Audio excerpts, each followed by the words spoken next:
প্রিয় শিক্ষার্থী বন্ধুরা, আসসালামু আলাইকুম। স্বাগতম জানাচ্ছি বাংলাদেশ শিক্ষা বার্তার নতুন একটি ভিডিওতে। তো ফাইনালি 2024 সালের এইচএসসি পরীক্ষার্থীদের যে আন্দোলন, সেই আন্দোলন কিন্তু সফল হতে চলেছে। যেহেতু বাংলাদেশের প্রত্যেকটা শিক্ষা বোর্ড এবং শিক্ষা বোর্ডের চেয়ারম্যানগুলো কিন্তু দেখা গেছে যে তোমাদের আন্দোলনের সাথে কিন্তু একত্রতা ঘোষণা করেছে এবং তোমাদের আন্দোলনকে সমর্থন করেছে। শুধু তাই নয়, কালকে কিন্তু তোমাদের দেখিয়েছি, কালকে তোমরা অনেকে টিভি চ্যানেলও দেখেছ যে তোমাদের যে এই কোটা আন্দোলনের যে সমন্বয়ক ছিল, প্রধান দুইজন সমন্বয়ক, স্যার যে আরেকটার নামটা আমার খেয়াল হচ্ছে না, যাই হোক এই দুজন সমন্বয়ক কিন্তু দেখা গেছে যে তারা বক্তৃতা দিয়েছেন এবং তোমাদের পক্ষে কিন্তু তারা সাফাই গিয়েছেন। শুধু তাই নয়, তারা ঢাকা মেডিকেল, মুগদা মেডিকেল সহ অন্যান্য যে মেডিকেলগুলো রয়েছে ঢাকা বিশ্ববিদ্যালয় বা আশেপাশের এলাকাগুলোতে, সেই বিশ্ববিদ্যালয় সেই মেডিকেলগুলোতেও কিন্তু তারা গিয়েছেন এবং এইচএসসি পরীক্ষার্থীদের শারীরিক অবস্থা কিন্তু তারা পর্যবেক্ষণ করেছেন এবং পর্যবেক্ষণ করে তারা কিন্তু এই সিদ্ধান্ত দিয়েছেন যে এই অবস্থাতে এইচএসসি পরীক্ষাটা দেওয়ার মতো অবস্থা তাদের নেই। কাজেই এইচএসসি পরীক্ষাটার বিকল্প একটা ব্যবস্থা করার পরামর্শ কিন্তু তারা দিয়েছেন। ইতিমধ্যে কিন্তু দেখা গেছে যে আজকে কিন্তু একটা বৈঠক হওয়ার কথা। আজকে কিন্তু নতুন যে শিক্ষা উপদেষ্টা যে নিয়োগপ্রাপ্ত হয়েছে তার কিন্তু আজকে একটা বৈঠক হওয়ার কথা। তো ইতিমধ্যে কিন্তু তিনি পরিকল্পনা মন্ত্রণালয় থেকে বক্তব্য দিয়েছেন এবং তিনি কিন্তু এরপরেই কিন্তু যাবেন শিক্ষা মন্ত্রণালয়ে। তো সেখান থেকে কিন্তু তোমাদের যে এই প্রবলেমটা বা তোমাদের যে চাওয়া পাওয়াটা, সেটা কিন্তু সেখান থেকে কিন্তু একটা ঘোষণা চলে আসবে।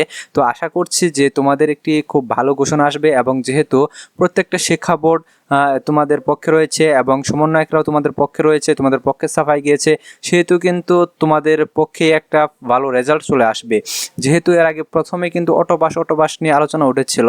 যাই হোক, তো তোমরা যেহেতু চাচ্ছ যে অটোপাস না, এর বিকল্প একটা পদ্ধতি, অর্থাৎ পরীক্ষার বিকল্প কোনো ব্যবস্থা নেওয়া হোক অটোপাস না দিয়ে, তো এখানে কিন্তু অনেকে বলেছে যে সাবজেক্ট ম্যাপিংয়ের মাধ্যমে কিন্তু তোমাদের রেজাল্টটা দেওয়া হোক, তোমাদের ফলাফলটা দেওয়া হোক।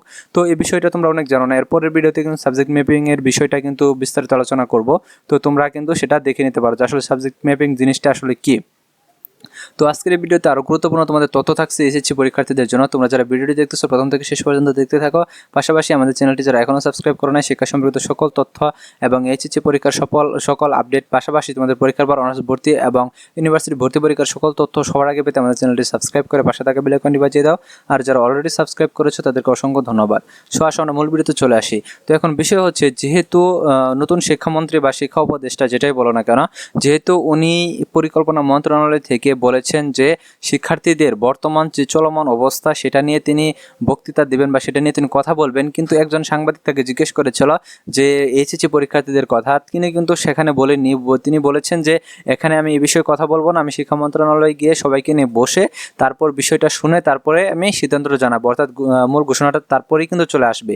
যেহেতু দেখা গেছে যে এই তোমাদের এই আন্দোলনটা কালকে কিন্তু ব্যাপক একটা রূপ ধারণ করেছিল এবং সারা দেশের মানুষ এখন কিন্তু জেনে গেছে যে তোমরা এইচএসসি পরীক্ষার্থীরা কিন্তু তোমরা এই আন্দোলন করতেছো, আন্দোলন চালিয়ে যাচ্ছ, অর্থাৎ পরীক্ষা বাতিলের দাবিতে আন্দোলন চালিয়ে যাচ্ছ। তোমাদের বিকল্প একটা পদ্ধতিতে যাতে তোমাদের রেজাল্ট দেওয়া হয় বা তোমাদের মূল্যায়ন করা হয়।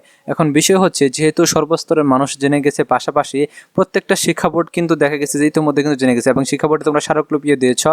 এর আগে কিন্তু দেখেছিলাম যে তোমাদের চট্টগ্রাম শিক্ষা বোর্ডে কিন্তু দেখা গেছে যে সরাসরি প্রবেশ করেছে, ঢাকা শিক্ষা বোর্ডে প্রবেশ করেছে এবং প্রত্যেকটা শিক্ষা বোর্ডে কিন্তু শিক্ষার্থীরা কিন্তু সরাসরি কিন্তু আন্দোলন নিয়ে প্রবেশ করে স্মারকলিপি দিয়েছে এবং সেটা কিন্তু তারা গ্রহণ করেছে। এখন বিষয় হচ্ছে যে শিক্ষা বোর্ড কিন্তু তোমাদের শিক্ষার্থীদের দাবিগুলোর যে যৌক্তিকতা আছে তার পক্ষে কিন্তু তারাও সাফাই গিয়েছেন। সেহেতু কিন্তু সকল শিক্ষা বোর্ড যেহেতু তোমাদের পক্ষে, সমন্বয়করা তোমাদের পক্ষে, সেহেতু কিন্তু তোমাদের এই আন্দোলনটা সফলতা কিন্তু পাওয়ার সম্ভাবনা অনেক অনেক অনেক বেশি, অর্থাৎ তোমাদের 99% সম্ভাবনা কিন্তু তোমাদের যে আন্দোলনে যে দাবি উত্থাপন করেছে সেই দাবিগুলো কিন্তু তোমাদের পূরণ হওয়ার।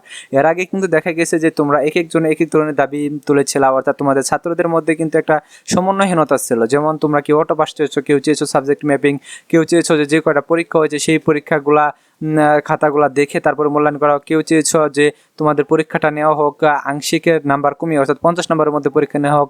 এক একজন কিন্তু এক এক ধরনের কিন্তু মতামত পোষণ করছিল। তো এখন যেহেতু তোমাদের সকলের মতামত একটাই যে বিকল্প পদ্ধতিতে তোমাদের মূল্যায়ন করা হোক, সেহেতু কিন্তু এখন একটা সিদ্ধান্ত কিন্তু আসা কিন্তু খুবই সহজ হয়ে যাবে। এখন আমাদের অবশ্যই অপেক্ষা করতে হবে যে নতুন করে কোনো তথ্য আসে কিনা, সেজন্য কিন্তু দেখা যাবে যে তোমাদের অবশ্যই ওয়েট করতে হবে। পাশাপাশি নতুন নতুন তথ্য আসলে সাথে সাথে কিন্তু তোমরা আমাদের এই চ্যানেলে পেয়ে যাবা। আমাদের চ্যানেলটি যারা এখনও সাবস্ক্রাইব করো না, শিক্ষা সম্পর্কিত সকল তথ্য, সকল আপডেট সবার আগে পেতে আমাদের চ্যানেলটি সাবস্ক্রাইব করে রাখো এবং আমাদের সাথে যুক্ত হয়ে যাও, যাতে আমরা নতুন ভিডিও ছাড়লে যাতে তোমাদের নোটিফিকেশন চলে যায় এবং তোমরা দেখে নিতে পারো। ধন্যবাদ সকলকে।